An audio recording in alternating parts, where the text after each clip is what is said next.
Hi guys, it's Brooke here. I have a super quick favor to ask. When you have a moment, please take just a second to give this podcast a 5-star review. This will help me to continue the podcast and continue to bring these resources to the community. Thank you so much for that 5-star review. And my message is so powerful now because I underestimated him tremendously in his brilliance and his awareness. And I have so much regret over that. I can't get that time back, but now I can use my voice to help others who might be in the same position believe that their children do understand everything that's happening. And it's simply a matter of apraxia. And that's where the message needs to get out. We have to start educating about apraxia and understanding what apraxia is.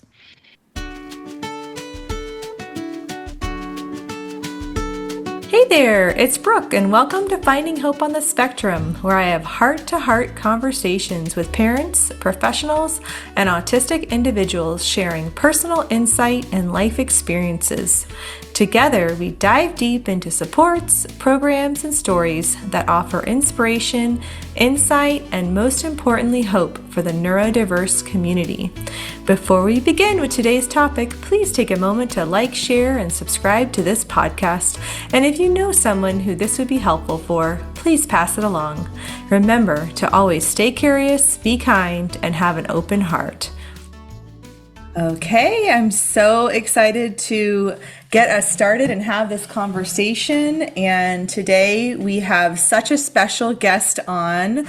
We have Betsy Hicks Russ, and I'm going to introduce Betsy here. And she has just been such an amazing person that I was able to find online on Instagram, actually. And Betsy is sharing her incredible journey with her adult son, who is a speller and just has such a wealth of knowledge and information in her with her story and her background. And I just am so thrilled to have this conversation and share more. And it's just such an important topic that we get out there. So I'm going to go ahead and introduce Betsy here. So Betsy is the director of Autism Odyssey, a 501c3 nonprofit focused on empowering autistic individuals through activity, well-being, and awareness. With 30 years of experience, she created the Be Kind vest to promote kindness and awareness for autistic individuals.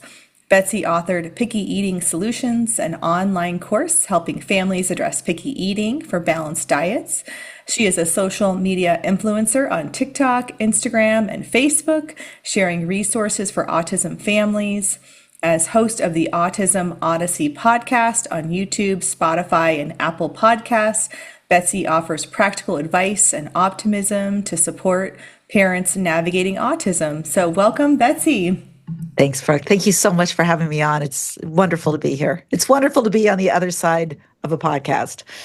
Yes, I know. And actually, I was listening to one of your episodes today. So I love your podcast too, and definitely recommend it too. So I'm glad that you'll be able to share a bit more about your podcast and what you're doing to spread awareness and knowledge. But I would love to just kind of kick us off with telling us a little bit about your journey with your son Joey and his personality and his interests and what makes him unique. And I love everything you share online, and I'd love to have you have a minute to just share a little bit about Joey.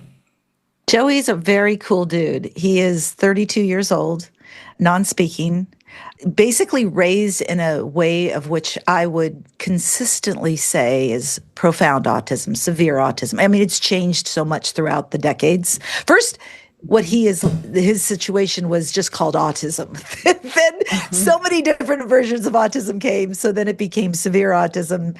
I think lately they talk profound autism. Now they say high needs autism, whatever it is. He was definitely always on the more challenging side, mostly because of tremendous amounts of self-injurious behavior, just no words whatsoever. And I mean, maybe just a couple syllables here and there, but not a lot. And I, up until a couple years ago, had no idea if he had any awareness of what was happening around him until I had enough people that I loved push me to try spelling with him. And I did not think it was for him. I just kind of fought it a lot of different ways and just tried to explain to the people that were pushing me that it might be right for some, but it wasn't right for Joey. And this is going back even 4 years ago, a little bit as well. It was about 2020, it was about 2021. So it was about 4 years ago. And they were really pushing. And finally, I called S2C, which is spelling to communicate, I ask. And I asked them if they had a practitioner. And the closest one that they said that they would recommend is in Portland. Now, I live near the Canadian border in the state of Washington, so it was a 5-hour drive. And I still decided I had to give it a shot. And I drove down, and he had his first session, and he didn't cooperate, and it was not at all productive. And I left there thinking, this is a huge waste of time and money. And then, though, because my daughter, Joey's twin sister, lived nearby, I wanted to go visit her again. So I booked another appointment. It's an excuse to go visit Mia. So I booked another appointment. And a month later, I came down, and it was the same situation. And month after month, that was kind of the case for about a year. Until one day, the practitioner said to me, this is crazy, but my boyfriend just got transferred to Bellingham, where I live, and we're moving up there. And it took her a while to move, and by the time she got settled, I made the commitment that I was all in. That was too serendipitous. I had to take the sign, and I was all in.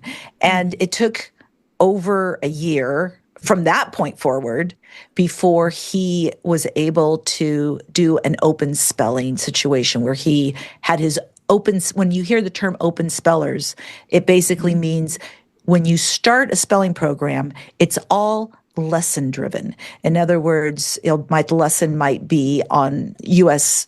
politics, and they're teaching you something about politics or whatever it might be. And then at the end of the lesson, they ask an age-appropriate question based on the lesson, and then they spell the answer. So it's very, very particularly done that way because it's not, you have to practice the act.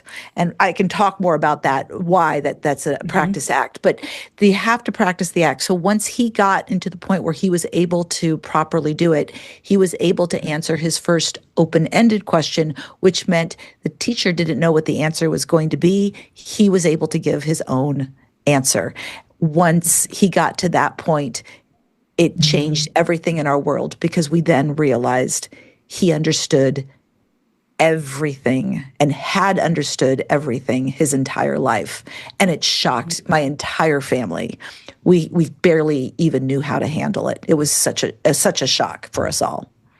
Yeah, that's amazing. As I've mentioned to you, I've had a clients go through that journey and seeing the Spellers documentary too, just seeing what the families are experiencing when they realize that, their adult son, oftentimes they're adults right now. Right. Some of these are teens now that are starting to spell at a younger age, but have understood and are incredibly intelligent and aware and soulful and just have so much insight and yeah.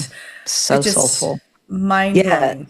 Yeah, it really is. And it's a big passion of mine. First off, it was really cool because I already had a social media account established by the time he started this.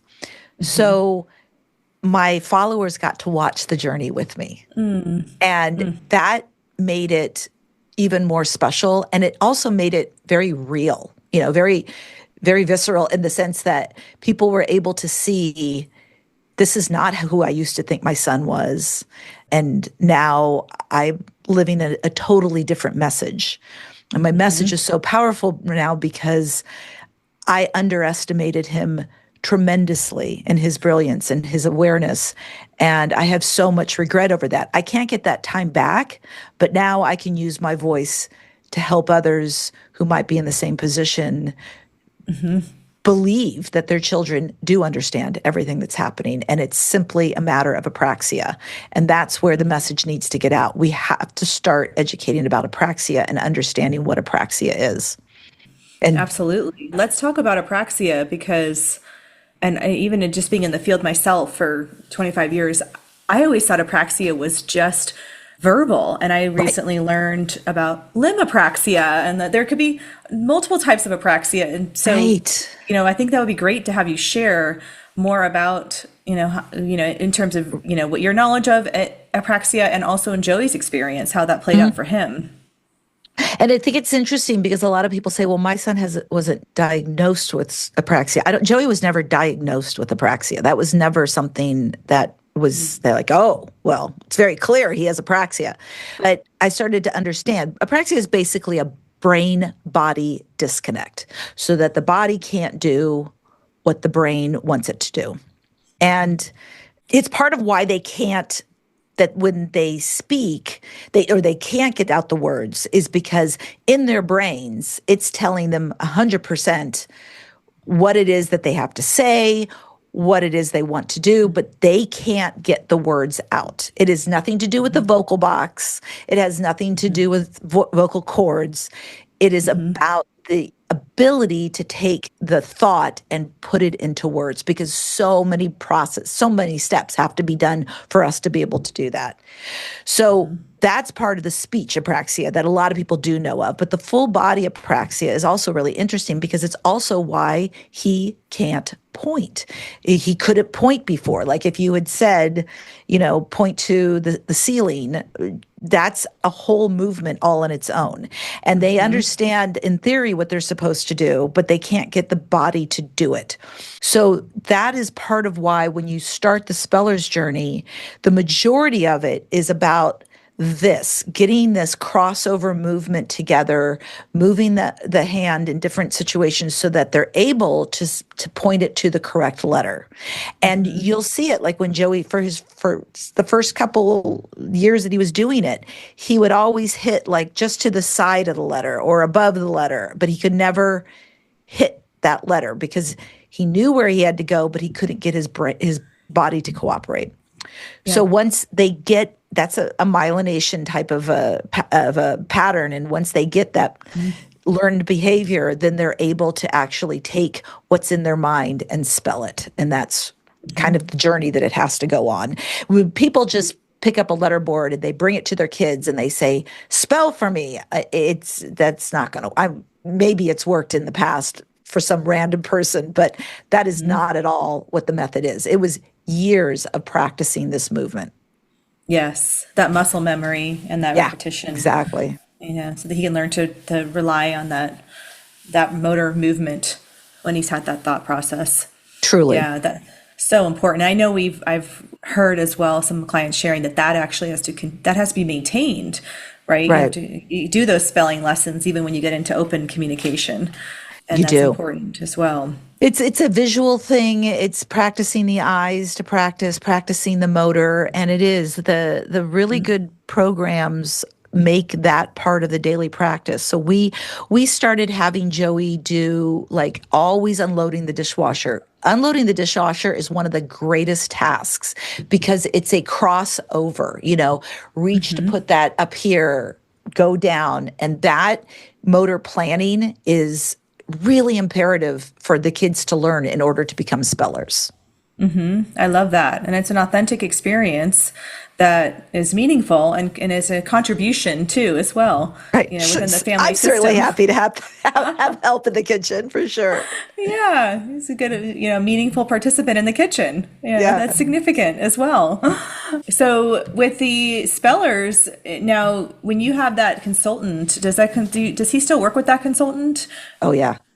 Yeah, we work very, very careful. Once a week. We've been doing it once a week now for years. And it's funny because Joey moved into his own apartment. I did a whole series on my page about how we got him Section 8 housing. He moved into an apartment with his caregiver. And in May, sadly, his caregiver became extremely ill, hospitalized.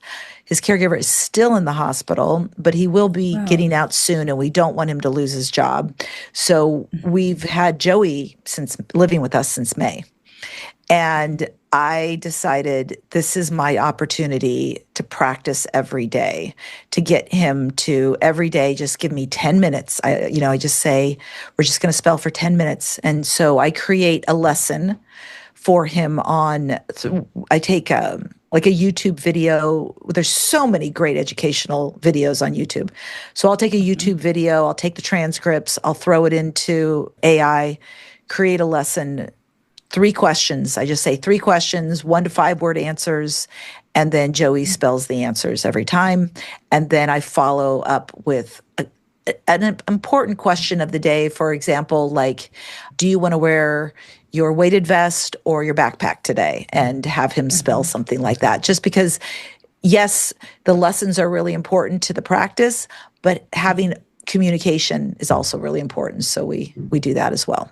I love that. And I know you shared on one of your Instagram reels, maybe it was on TikTok as well, but how you create those lessons. There was some great resource that you shared that I thought was fantastic. It's so easy to do. You know, YouTube has so many incredible. I'm doing crash course right now because Joey's really interested in politics. He wants to know what's going on. No one's ever taught him about politics before, and he really wants unbiased politics and an explanation as to how politics are put together and how our government is set up. So I found this great crash course, and what I do is most of these educational courses that are on YouTube, they have transcripts. So you just cut and paste the transcripts onto AI and ask it to create a lesson plan. And like that, it's like done. And then I ask the questions and we're done. So the whole thing takes me about 5 minutes. He enjoys about a 10-minute video that he gets to watch on it. And then we spell for, a short period of time and then we're done. It's just a really good habit to get into. And he used to really grumble at the beginning of it, but now he knows it's short, it's fast. He's not going to be asked to do that much. And I think that's true with all of our kids. Like, as long as they start learning the consistency of, this is all I'm going to ask, I'm not going to ask you anymore, they're a lot more willing to step up. Yeah, that makes sense. And getting into that daily rhythm. Right. You know what to expect. I love that. Well, I love that you share that he's interested in politics. I'd love to hear more of what is interesting to him and what he's wanting to know more about these days. Yeah, we listen now constantly to podcasts on, right now we're doing History That Doesn't Suck, which is a really great podcast, starting from like George Washington being a teenager up until basically world history. We've been on the Civil War for like a month. The Civil War was a lot. Lots. I'm like I'm so done with all the death and dying, and I'm just like, can we move on from this? But I listened to it with them, and because our kids, many of them were brought into special ed classrooms, and they were not taught, and they wanted to learn, and they were being told to point to the cat when they had the ability to know everything and more than what these high schoolers were learning. And he could have been in those classrooms, possibly a tad more disruptive, but he could have been learning all this time and nobody believed that he knew. So now they're thirsty. They want to know. They've gotten bits and pieces. They've overheard conversations. They've seen things on television.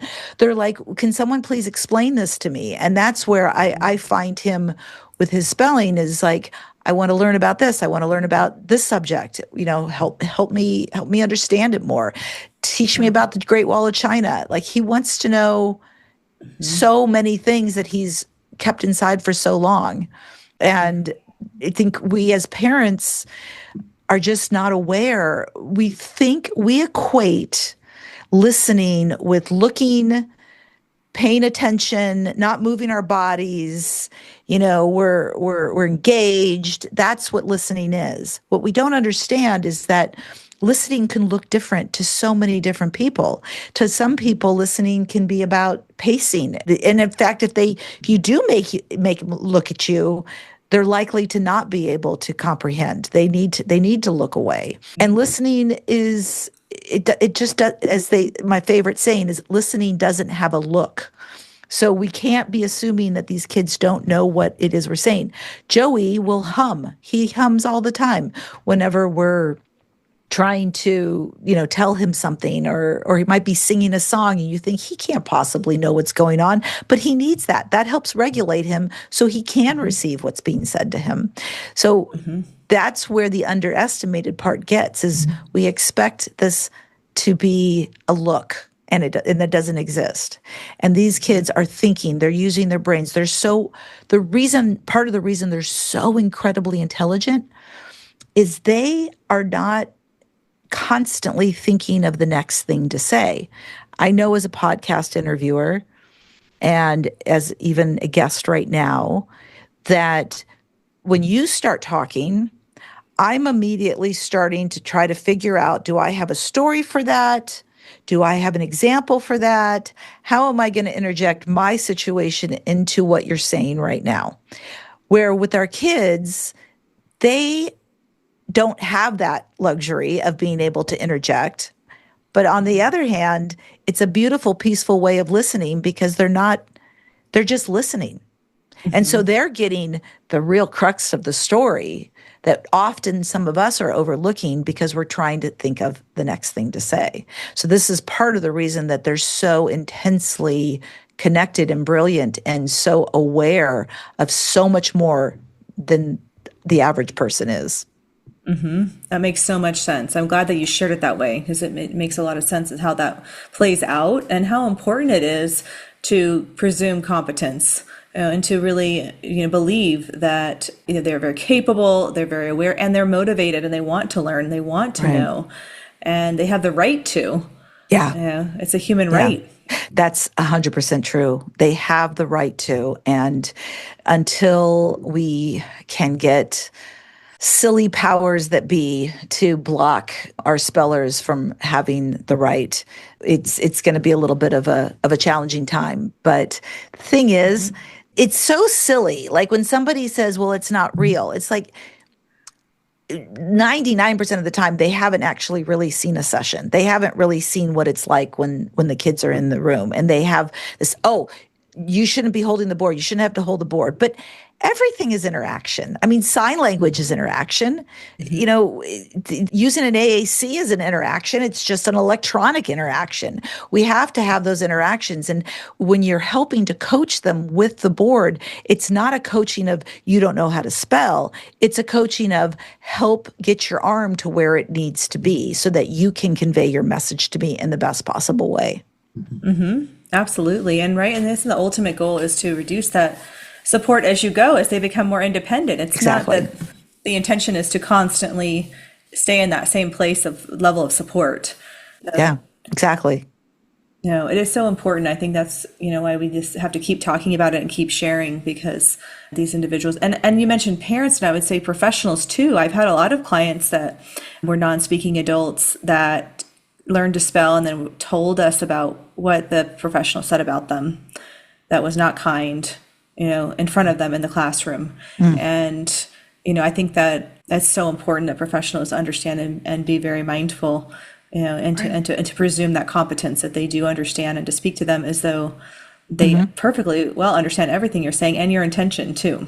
It was a hard thing for my family at the beginning when we realized how much he understood, for us to have a big reality check of all the horrible things we said in front of him.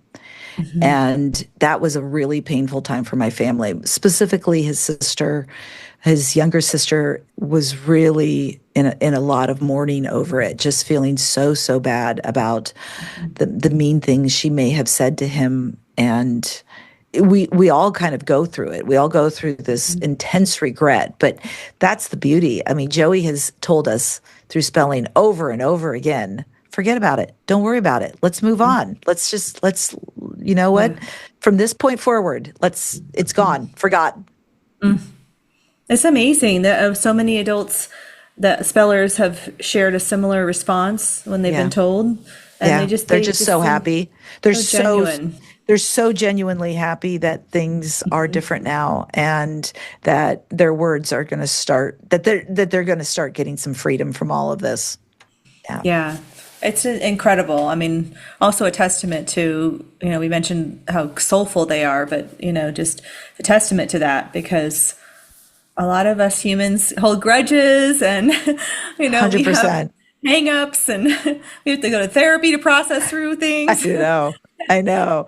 And that is something that has been touched on lately, because there was a subject of something that came up recently, and he said he didn't want to talk about it. And I knew it was a painful experience. And that is something that I'm still trying to navigate. I can't say I have an answer for it yet, about the best way to offer him therapy for situations that were unjust in the past. Yeah, I think that's a whole nother skill set that is important to be able to be available for the trauma that these individuals have experienced. Exactly. Oh, and that's a legitimate need, in our field. So, and I'd love to have you share, something that has surprised you or kind of that stands out that Joey has shared that is really significant. I think the thing that surprised us the most is how funny he is. He's really, really funny. And I don't know why, like, I didn't expect that. I mean, my kids are funny. I have my daughters are both really, really funny individuals. But so I don't know why I didn't expect that. But when he says something hysterical, which he often does, or spells something hysterical, I'm just like, wow, I had no idea. But he'll use funny words or sayings, or, like the other day he was talking about somebody being wigged out. And it was just like, wow, there's something I wasn't expecting. But then one of his sisters, his twin sister, said, oh, I've used that expression for years. He's, it's not a strange one for him to use. So I think like part of that's some of it. But I also feel that Joey's not affectionate. Like, he doesn't come up to me and hug me and kiss me. He's not physically affectionate. But I think the thing of everything that has been the biggest part that all of the family has tried to enjoyed and adjusted to is how deep and loving he is. Just because he doesn't kiss us or hug us doesn't mean he doesn't have intense love and appreciation for us. And so I would say, his constantly pouring of love to the family and how much he appreciates everybody is probably the best of all.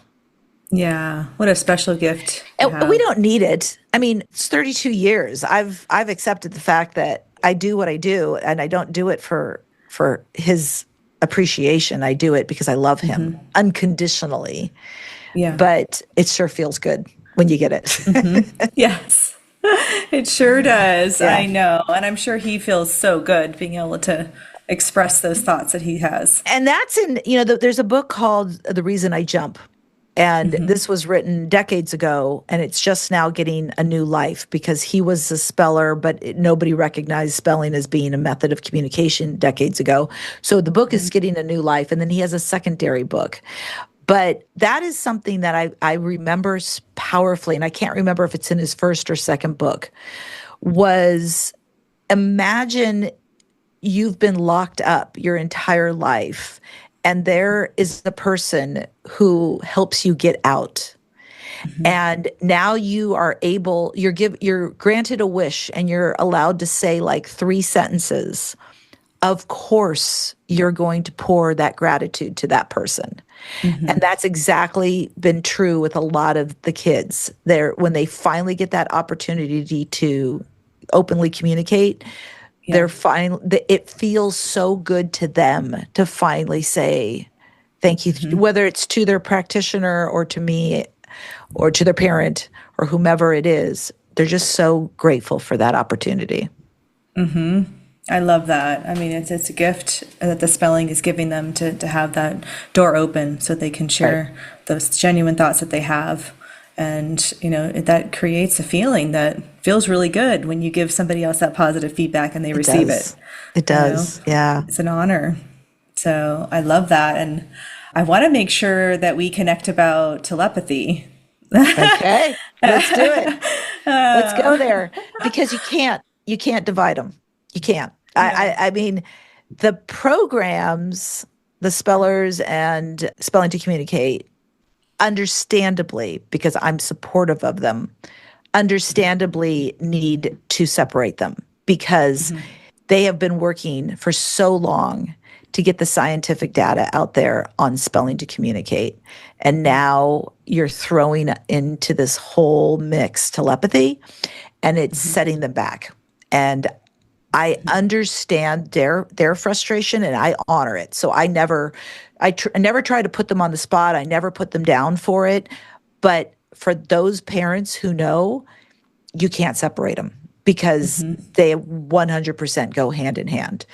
Because there's not, at least the parents that I've spoken to, when the telepathy tapes came out, all of us started doing our own double-blind placebo testing. Why would you not? Of course. And we sat there with like our eyes open very, very wide and being like, okay, so now we have telepathy in our lives. Yeah. Like this was not on my bingo card. Right. But the reason you can't separate them is because as the practitioner who's ever working with the individual, you really have to clear your mind and you really have to let go for a while, because they will pick up on your busy thoughts and they will answer based on what's in your mind. And so, I mean, it's for the longest time, I thought, I don't know if Joey is incredible at math or if he is just incredible at using my eyes to see what the answer is and then spell it correctly, or then point to it correctly. And that is something I'm trying to still navigate. And I don't want to get ahead of myself, but there are some great people in this field that I am working with now, and we're trying to put together a conference to blend the two, because it needs to be brought together. And if anybody is interested in that, they can reach out to me independently. But we're trying to find, because parents have questions. And what's so interesting is that as parents, we are so excited to compare notes, because when we compare notes, we're starting to figure things out. For example, the hill. Now, the telepathy tapes comes out and everyone starts learning about the hill. And, did you listen to the telepathy? Yes. Okay. Yes. And I have clients that have shared that they go to the hill. This show is brought to you by Therapeutic Approach to Growth. Therapeutic Approach to Growth helps families with relationship and behavioral needs. Their holistic programs are individualized to honor and respect each family and their autistic son or daughter's sense of self through programs such as relationship development intervention, naturalistic ABA, and animal-assisted services. If you're finding yourself frustrated or discouraged with your current behavioral programs and would like to see more long-term meaningful growth for you and your family, then contact TAG today at www.tagforgrowth, that's TAGFORGROWTH.com, to learn more about how to schedule a consultation or how they can offer you the help your family needs, whether in person, remotely, or in a school setting. Again, that's www.tagforgrowth.com. So yes, I'm very familiar, but I'd love for you to share more about it. So for those that don't know about it. So basically, when Kai Dickinson started filming the telepathy tape, she had no idea she was in for this, but people in all different parts of the world were all referring to the same place that they go to gather to connect with others that are like them, the non-speakers, the silent ones. And so the place was nicknamed the Hill. These individuals call it the Hill. And what was interesting is that she was interviewing one person, I think it was in Mexico, and one person was in Atlanta, or one was in California, and they were all referring to it as the Hill. So, of course, I got to ask Joey, do you go to the Hill? And, oh, no, we didn't ask him that point blank. What we asked him was, every single night at about 8 o'clock, he wants all the lights off in the house, and he wants the room quiet, and he makes us turn off music or anything that's on, and he wants the room quiet. And so the question was, why do you turn off everything in the house, and why do you want it quiet? Mind you, I never mind being banished to my room at 8 o'clock at night. Like, I find that an honor that he's like, go away, and I get to go to bed at 8 o'clock, or like, so I don't fight it. So I said, but why do you do that? And he said, a quiet mind and a dark room helps me connect with my silent amigos. They tell stories of their days, and I tell jokes. That's when I learned my son was the funny one. So, and I was So great. and so and that's what, so when I came out on social media saying he does this at around 8 o'clock at night and he just laughs and he sings and he does all these incredible vocal stems and it's the happiest time of his day, all these parents started coming forward saying, that's what my children do about 8 o'clock or 7 o'clock. It's like, it's an evening thing, like dinner's done and they go into their own little place. And now I understand that that's what the hill is for him. And I mean, there are some days that he goes there and I mean, he is laughing so hard. It's like, dude, it's like 11 o'clock at night. Like, can you curb your enthusiasm a little bit? He's having a party. I know. But in comparing notes to other spellers, a lot of them will say, it's not always a happy place, that there's also sadness. And I've heard the sadness, the crying, the unexplainable crying from him all of a sudden when somebody is being treated unjustly and they feel for their friend or somebody hurts. And all of that is also very real as well. But it's this extreme common denominator that a lot of these kids are going to the hill. Wow. So it's been really, really fun to see how happy they are that now we understand. And what's going to happen next? A lot of people are worried. Well, what's going to happen with the CIA and da da da da da da and all this other stuff. And I come from a much more positive place about it. My speech about this now is that they are not nonverbal, they are post-verbal. That these kids are so insanely evolved because everything got in the way of us. We all had the potential to be there. We all have the potential to practice telepathy and to be able to be on the hill. It's not exclusive. It's just the problem that when we speak and when we can speak, we're not as motivated for that connection. And so we lose the ability as we get older and older and older because we're not motivated to find another means of communication. Where with these kids, that has been their only means of communication for the majority of their life. And in Joey's case, he's 32. Telepathy was the way he communicated. It was the way he knew what was in my mind when I wouldn't speak to him because I didn't think he understood. He's a master at it. So what we now are, it's an evolved way of being. I mean, people say, well, I don't like the idea of somebody, knowing what's in my head. But I urge people to step back from that because with telepathy versus words can be generated from so many different forms. Somebody else could tell you to say that. You could have used, looked up the answer. There's so many ways in which words can be manipulated that we are trying to talk somebody into it and anything like that.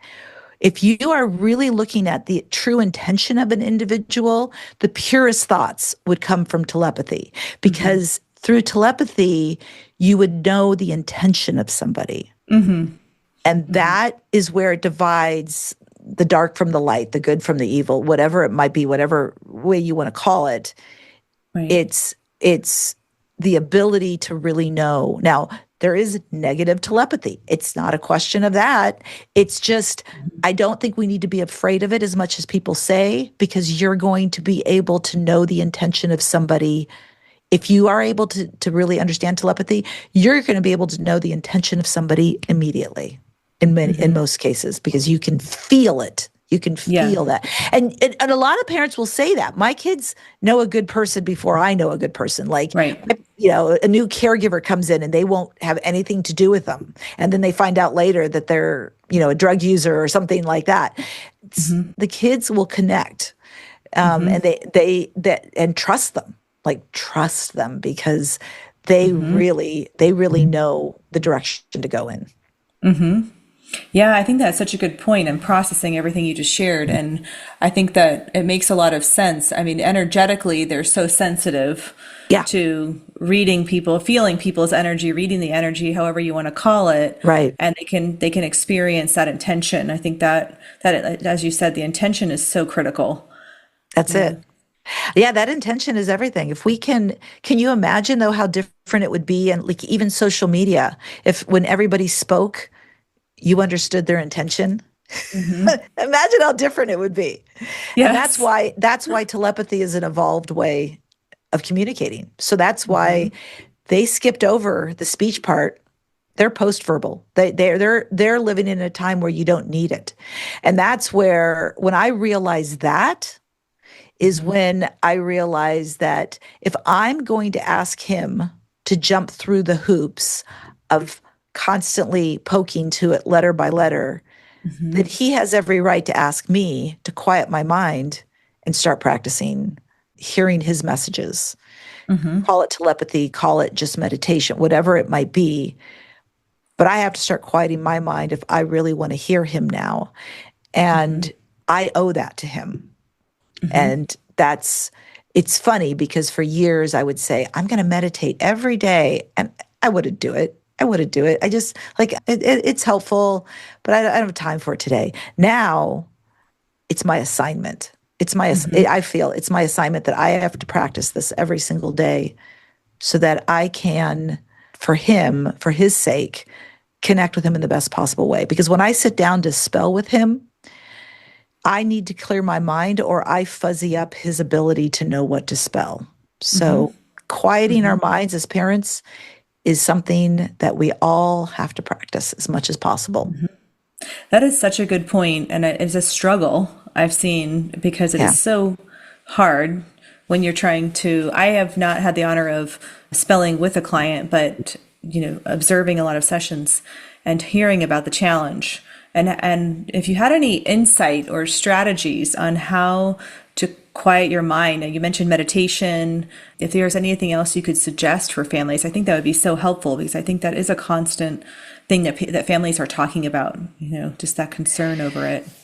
It's a muscle that you have to flex just like anything else. It is a learned releasing because our minds are purposely trying to stay busy. They're trying to solve puzzles. They're trying to stay active. And what we need to do is to say, we don't need you active right now. We need you calm. And Hmm. so when I tell somebody to sit and to quiet their mind, the first time they do it, set a timer. Just do it for like 2 minutes. Just Hmm. 2 minutes. And every time a thought goes in, you can recognize the thought and then to Hmm. just say, okay, I don't need you right now. And Hmm. sometimes for me, when I first got into meditation, staring at a candle flame helped me. I live in a beautiful nature environment. So whenever I have the opportunity to just sit at the beach or by a tree, I'll just focus on that for a while and let it just, and it's amazing how comforting it feels. It feels so good when you let go of thought because we somehow feel we need to control every thought that's going into our mind and we just get so exhausted. And I just did a podcast on the subject with Lucy Biggers, which is it's a great episode, and it's about how we hear too much now. We have to find ways we're involving ourselves in more than we need to involve ourselves in. Like we Hmm. go on social media and you need to be worried about this and you need to be concerned about this. And what is your opinion on this? And it's just like, I want to stop having opinions. I will take what I know and what I care about and what I feel I can make the biggest difference in this world and put my thought into that. And Hmm. everything else has just got to go by the wayside because we are stimulating our brain with fix it, fix it, fix it constantly. And we Hmm. can't. We don't have the ability to fix it all. So find Hmm. something that you're passionate about it. And when a subject comes up that there's nothing you can do about it, you're sad maybe about it, but you can't really make a change. You have to bless it and let it go. And I Hmm. mean, through the algorithm of life, I'll go to a video and say, not interested. I'll go on TikTok and there's ability, you press down on it and you can say not interested because I don't want more of that to come to me. I want to stay on what feels within my realm of being able to have an opinion on. So that's part of it too, is backing away from social media a little bit, backing away from all these opinions that we feel that we need to have, not watching the news so much, not listening to NPR so much. This is what I really love. Like, I'm listening to the Civil War now. Okay. It's done. It's happened. It's not happy. It's not a happy time at all. I'm also, I can't do anything about it. Like, that's the part that's so great about it, is like, I'll listen to it and I don't really have to have an opinion. It's already done. So this is where I'm kind of like telling people now is like, stop dipping your toe in every subject that's out there, because you don't need to know it all. I mean, I think that's good advice for anybody. Yeah. It is so overwhelming now how much we're exposed to on a regular basis, and it's just thrown at us that we're not even aware. Oh, and so much. Can be a real drain. And I was curious if you feel, if your goal is, or if you feel it will occur for you to communicate with Joey telepathically between the two of you. Is that where you feel like you guys are headed? I feel, I mean, he's certainly connecting from me. I'll give you an example. I wanted to show my husband the other day what he's capable of, because I've been suspecting it for a while, just by the way he spells if I've got something really stuck in my brain. So I've been suspecting it for a while. And so I took I wrote the name of an object, and then I wrote a number on a piece of paper, and I showed it to my husband, and then put the piece of paper, put it in my pocket, went into the room spelling, and I said, what was the object that I wrote down? That's in this piece of paper in my pocket. And he wrote book. He spelled book, which was correct. And then I'm like, what is the number? And the funny thing with the number was, in my mind, the number was 1826 or something like that. And then he does 1-8, and then we're like, wait a second, I think it was 1286. And so I look at the paper and it was 1286. And so then he goes back and he goes 1286. So he was completely picking up what was in my head at that moment. And that's when, it's like, this isn't even a question anymore. Like, for a while it was like, maybe. Now it's like, okay, we're not going to question this anymore. We're just going to accept it and figure out how we can use it to the best of our ability. Yeah, that's amazing. And I think as parents, we do pick up intuitively, telepathically, however you want to call it, what our kids want. Right. But we also put our own agenda a little bit too much into it. And so I don't feel that parents don't know what their kids want, but we also have to back away from our own agendas. Yes. And that is another good point. That's also hard to do, I think, as parents, but that goes along those lines of calming the mind and, being able to really be in the moment and be present. I mean, what a special gift, to have that practice, because that really does help with mindfulness and regulation and helping our own nervous system to go through that process. Right, definitely. And it's part of his overstimulation too, is that he's picking up thoughts and emotions and vibrations from so many different sources that he gets to the point where he just starts screaming and banging his head. And it's just an overstimulation of him picking up way too much energy. And that's why, as parents, is the calmer we can make the home environment, the better. Turning off the TV, playing soft music, not having this background noise all the time, just not a lot of clutter, like doing everything we can to keep our environment as peaceful as possible makes a big difference to the kids. Absolutely. It makes me think of one of the episodes I had was on mindfulness too. And we've been talking a lot about mindfulness and how important it is to start with you as a parent, having that practice and to be calm and regulated, because energetically, the experience you're having is going to transfer over to your child. So big. I love that you covered that, Brooke, because that's a really important. It's bigger than parents think.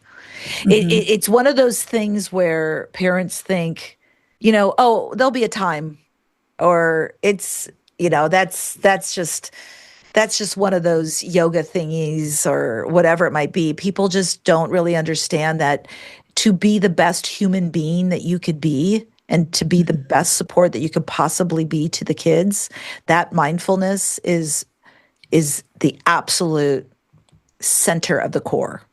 And that ability to be able to create peace around you will make an integral difference in your child's well-being.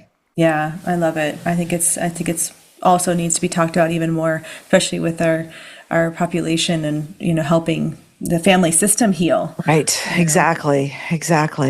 Yeah. All intertwined. It is. It's just a beautiful thing.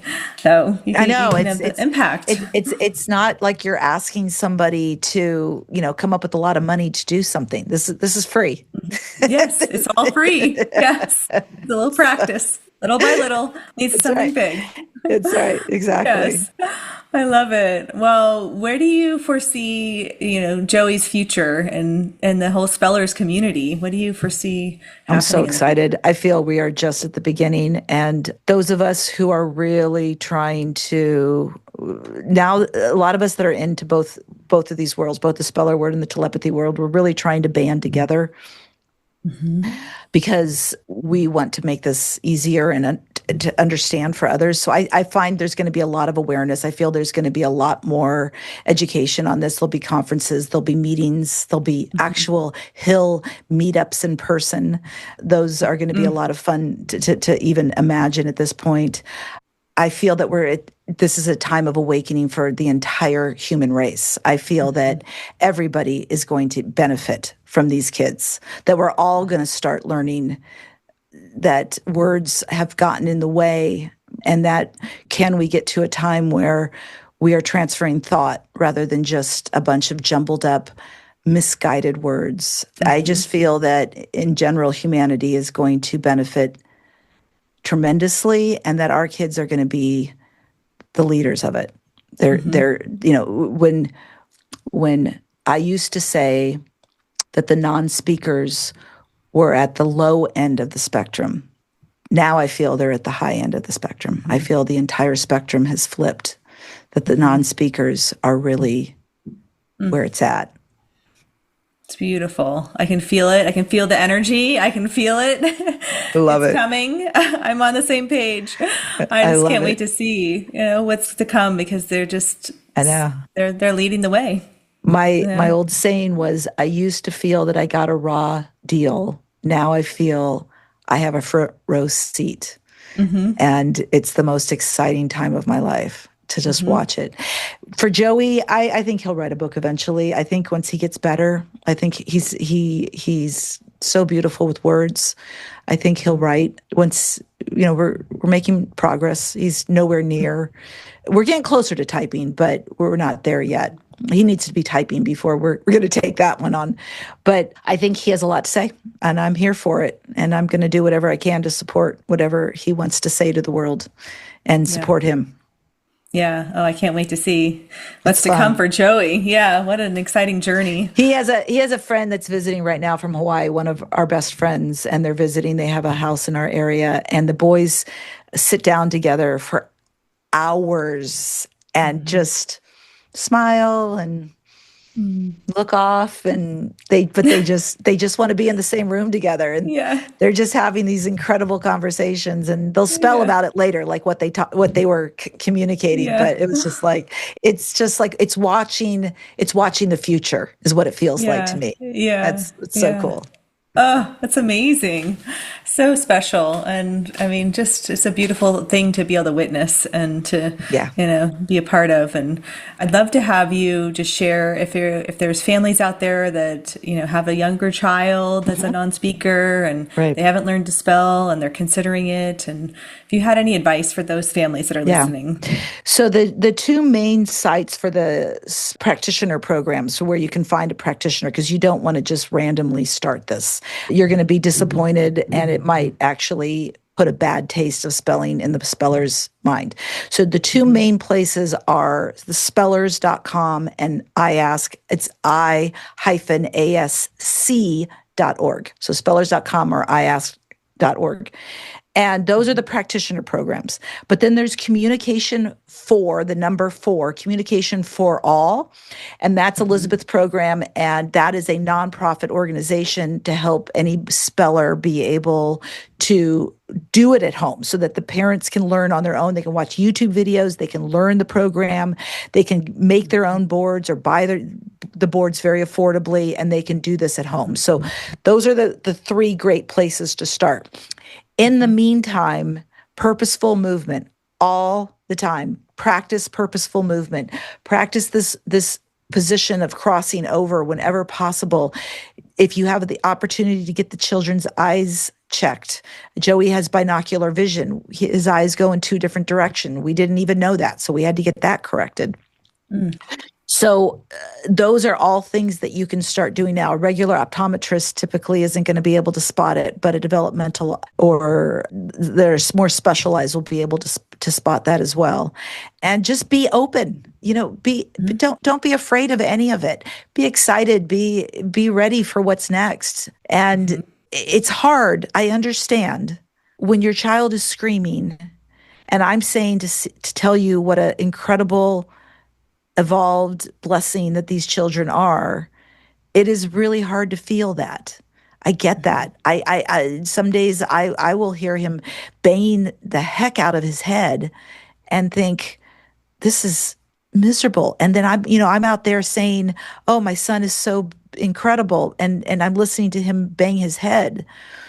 And I ask him, why did you do that? And he'll say, I needed to let off some steam. So it's a question that I'm now asking myself quite often is, if I had the ability to, for 5 minutes, 10 minutes of my life, to get every aggressive and upsetting thought out of my head in those 10 minutes and then be really happy the rest of the day, like is it that bad of a thing? Because he's really happy the rest of the day. Now, so that's one way to think of it. That being said, I would be dismissive of my entire career if I didn't mention, I think diet is underestimated as well for these kids. We can't be feeding them these low vibrational foods, this quote unquote junk foods or whatever it might be, because these are these high evolving, beautiful individuals, and they need really clean ingredients. And I do believe that that a lot of the junk foods are bringing them down and making them feel miserable, and a big part of why the fact that they are so self-injurious. I'm not saying that's all, because Joey's diet is pristine and he's still self-injurious. But definitely, if he ate a horrible diet, the intensity would be all day. He would just be screaming all day long because he needs those really good foods. And that's why I created my online picky eating course, mostly because it's just a super simple step-by-step, not overwhelming type of a course. But I do believe that food has a lot to do with it. So I can't dismiss the facts that nothing physical is happening, because something physical is happening. These bodies are really sensitive to chemicals, to toxins, to things that the environment has given us. And we do need to support that as well, too. 100%. I'm so glad you shared that. And I'd love for you to share where people can find you as well, and your courses and all the great things. You have so many wonderful things. Thank you. It's pretty easy to find me. Because my main site is Betsy on the Go, which is my handle on just about everything from YouTube to, and then of course my podcast is Autism Odyssey, but everything is pretty much under Betsy on the Go. If you go to Betsy on the Go, you can get to my podcast. So just go to betsyonthego.com and that will will be your starting spot. You can get my courses there. The Be Kind vest that Joey wears is there. Everything pretty much is you can find it in one place. Yeah, I love that. And you have great resources on your Instagram about the Be Kind vest too. I think that's so fantastic. That's been a really, really fun thing. And that's part of why I kind of started going on social media. And Be Kind vest isn't for everybody, but for those that it is for, it makes a remarkable difference. And we've sold probably about 700 now worldwide, and it's made a big difference in a lot of families. I do not, by the way, make $1 off of the Be Kind vest. That is 100% my giving back to the community. Everything that comes in is just used to order more vests or keep the business running. It is not $1 of it goes to me. So it's my mission to help as many people as I can be able to get a vest and to be able to communicate easier with the rest of the world as to these child needs special considerations. I love that. It's beautiful. Well, we'll make sure to include all of your contact information in our show notes, and definitely recommend all of your resources. And just such an honor to have you on today. I just really love this conversation and love everything you're doing. And just thank you for what you're doing for the community. I appreciate it. Thank you for your podcast as well. Yes, wonderful. Have a great day. Thank you. I'm dancing on the edge again. The wind is calling my name. I'm dancing on the edge again. This time I'm not looking back, babe. You can change me, you can tell me down. I'll leave echoes in every place I fly. I break the molds with rebels mind. I'm a hurricane of free born mind. The information provided on this podcast is for general informational purposes only. The content shared is based on the experiences, opinions, and perspectives of the hosts and their guests and should not be construed as medical advice, diagnosis, or treatment recommendations. The discussions and topics covered are intended to foster understanding and awareness of autism therapies, but are not a substitute for professional medical guidance. Before making any decisions regarding therapies or treatments, we strongly encourage you to consult with a qualified healthcare provider who can provide personalized recommendations based on your unique circumstances. By listening to this podcast, you acknowledge and agree that the hosts, guests, and producers are not responsible for any consequences, damages, or outcomes arising from the use or application of any information during the show.